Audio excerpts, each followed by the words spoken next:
Nakasulay na ba ka nga aduna kay giampo sa Ginoo pero hantod karon wala pa gihapon gitubag sa Ginoo ang imong mga pagampo? Nakalimot na ba ka ang Ginoo o wala lang gid siya naminaw nimo?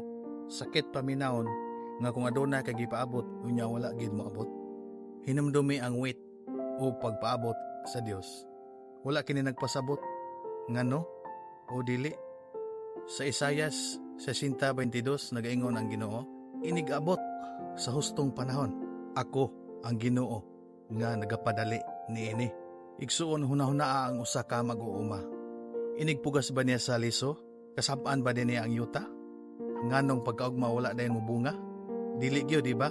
Kay nahibalo siya nga adunay season o panahon sa pagtubo niini.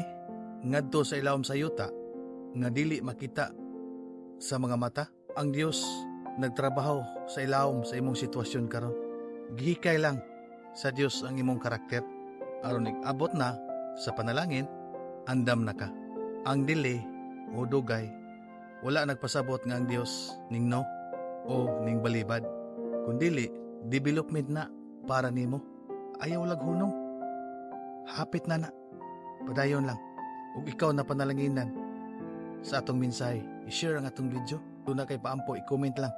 Hinumdumi igsuon nga mataghagit sa atong kinabuhi.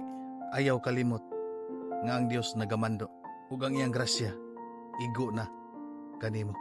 Kini na usab ang inyong partner, brother Cristino Lacumba. God bless you kaninyong tanan.